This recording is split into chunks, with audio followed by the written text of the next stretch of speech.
S'il y a bien un truc que je comprends pas, c'est pourquoi on dit que l'argent c'est tabou. Non, ok, je reformule. Je sais pourquoi on dit que l'argent c'est tabou. C'est à cause des réactions que le sujet suscite. Mais la vraie question, c'est pourquoi tant de problèmes avec l'argent alors que nous sommes absolument tous concernés. Perso, c'est toujours quelque chose qui m'a rendu fou. Vous savez, cette hypocrisie cachée ou dévoilée, je sais pas, vous saurez peut-être. Il y a vraiment une mentalité en France qui veut nous pousser à croire que l'argent c'est le mal. Faut se méfier des riches, ils sont forcément mauvais, ils ont dû faire des trucs super sombres pour gagner de l'argent, ou je sais pas tout ce qu'il faut entendre.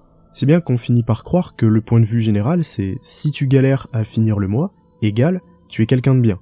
Et si tu gagnes 10 fois le SMIC, égale tu es un salaud. Je sais pas à partir de quand on a considéré comme mal de vouloir gagner de l'argent, et c'est encore pire pour ceux qui assument totalement en vouloir plus. Mais va falloir m'ôter un doute de l'esprit. Pour ceux qui considèrent que l'argent c'est mal, comment ils vivent ? Est-ce qu'ils payent leur loyer en simflouz ? Est-ce qu'ils se nourrissent avec des cailloux assaisonnés avec de la salive de chameau ? Et encore faut le trouver le chameau, hein, c'est pas facile. Ou alors est-ce qu'ils se soignent en prêchant la bonne parole ? Enfin, je sais pas. Si jamais toi tu as la réponse, je veux bien savoir. En tant que personne, quand tu estimes que ton niveau de vie ne correspond pas à ce qu'il faudrait que tu aies pour être serein, c'est normal de vouloir plus. La vérité c'est que personne s'en sort décemment avec 1500 € par mois de nos jours, en tout cas en France, et dire le contraire ce serait refuser de voir la vérité en face. Parce que entre payer son loyer, payer sa bouffe, payer toutes ses charges, payer sa logistique, ça peut être tout ce qui touche au transport notamment, ou encore payer son divertissement pour éviter d'avoir envie de crever au bout de 2 jours de vie, eh bien ça coûte de l'argent, à ce que je sache. Personnellement, j'ai jamais considéré qu'une vie constituée uniquement du fameux métro, boulot, dodo, c'était une vie à proprement parler. Il y a tellement de possibilités que le monde offre, et pour les explorer, il va falloir de l'argent et du temps, et d'ailleurs, l'un peut acheter l'autre, tandis que l'inverse, c'est un peu plus compliqué car c'est très vite limité. Alors, il y en a forcément qui vont me dire « Non mais tu sais, c'est une chance de vivre comme ça car il y a des gens qui n'ont pas tout ça. » Et je suis entièrement d'accord. Mais il y a un petit problème de raisonnement. Si on part du principe qu'il y a toujours pire dans la vie, on ne s'améliore jamais. Est-ce qu'on pourrait améliorer notre société si à chaque fois qu'on remet un truc en question, on nous sort « Non mais dans certains pays c'est moins bien, tout ça, tout ça. » Bah oui. Mais logiquement, il y a qu'un seul pays du monde qui possède la pire situation. Il y a qu'une seule personne sur Terre qui est la plus malchanceuse, et qui aurait le droit de se plaindre. Alors, donc, en suivant cette logique, il y a que les gens hautement défavorisés qui pourraient essayer d'améliorer les choses en remettant le monde en question. Et les autres n'auraient pas le droit de le faire. C'est complètement con de voir les choses comme ça. Si demain il y a The Rock qui vient chez toi et qui te pète les 2 jambes, ce sera facile pour lui, je pense, tu finis en fauteuil. Selon cette même logique, tu n'auras pas le droit de te plaindre, car il y a des gens qui de toute façon, ils sont nés sans bras. Donc ta gueule. On voit que c'est absurde. Être quelqu'un qui galère dans la vie, c'est pas synonyme d'être une bonne personne, d'être bienveillant, et j'en passe. C'est même d'ailleurs l'un des meilleurs moyens de devenir super aigri. Devoir se priver d'un voyage qui nous fait rêver, se lever à 4 heures du matin alors qu'on est explosé, faire semblant d'aimer des gens qu'on déteste, personne aime ça. Et quand ça dure trop longtemps, ça rend fou, ça rend aigri, et ça rend exécrable. Et vous savez quoi ? C'est normal, parce qu'on est humain. Je suis pas là pour changer le monde, mais la plupart des problèmes que possèdent les gens de nos jours peuvent être réglés avec davantage d'argent. Et donc, vouloir régler ses propres problèmes, est-ce que ça fait de nous être un connard ? Il faut croire que oui. Et qu'en est-il des gens qui gagnent déjà bien leur vie et qui crament tout dans des inepties ? Eux aussi c'est des connards. Ceux qui s'achètent des grosses voitures, ceux qui prennent l'avion toutes les 2 semaines, ceux qui mettent un SMIC à chaque fois qu'un nouveau personnage sort sur leur gacha préféré, c'est forcément des salauds, n'est-ce pas ? Bah, personnellement, je vois toujours pas la relation de causalité entre ces différentes propositions. Si on met de côté toutes les croyances sur une vie après la mort, actuellement, on ne peut pas prouver qu'on aura une autre vie. Ce qui est rare est précieux, la vie c'est rare, donc la vie c'est précieux.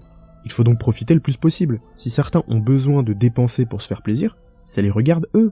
Mais nous, on n'a pas notre mot à dire. S'il y a un mec qui s'achète une Tesla Série S devant mes yeux, ah bordel, j'adore cette voiture. Je vais pas l'insulter ce bâtard. Ah merde, mais c'est ce que je viens de faire. Non, mais bref, les gens font ce qu'ils veulent. Je vois pas en quoi c'est dérangeant. Il y a trop de gens qui ont abandonné leurs rêves à mon avis. Pourtant, c'est ça qui devrait nous animer tous les jours. Ça n'a aucune saveur de se lever le matin et de ne pas savoir vers où on va. Faut se trouver des objectifs, même s'ils peuvent paraître ridicules. Riches ou pas, on est tous humains. Et on se doit de donner un sens à ce que l'on fait, sinon ça risque vraiment de rendre le quotidien très déplaisant. Très honnêtement, je pense que si le sujet de l'argent est si tabou de nos jours, surtout en France, c'est pour plusieurs raisons. La première, c'est à cause de ce qu'on nous fait croire depuis des années. Comme quoi il faut aller à l'école, faire des études, trouver un emploi stable, gagner sa vie, faire des crédits et vivre tranquillement. On nous vend un peu ça comme le chemin royal pour bien vivre, sauf que l'équation n'est pas aussi simple. Faire des études n'est pas synonyme de réussite. Trouver un emploi stable, non plus. Sinon, étant donné que la plupart des gens font ce chemin-là, tout le monde devrait être heureux. Pourtant c'est pas le cas. Certains ont des diplômes et sont payés comme de la merde. Ouais, c'est bon, je l'ai dit. Donc on peut ressentir une véritable injustice en voyant d'autres personnes, parfois sans diplôme, gagner des sommes bien plus astronomiques. Mais est-ce que c'est une raison pour leur en vouloir à eux? Est-ce qu'il faudrait pas plutôt en vouloir à ceux qui vous ont fait croire que tout ce que vous pensiez jusqu'ici comme étant vrai était en réalité un véritable tissu de mensonges? La vie n'est pas une équation. Bien vivre ne se résume même pas à gagner beaucoup d'argent. Certains peuvent se sentir bien avec quasiment rien, c'est un fait, et d'autres gagnent beaucoup et se sentent très mal. La réussite, on la trouve dans sa tête. Le bonheur également d'ailleurs, pas dans son compte en banque.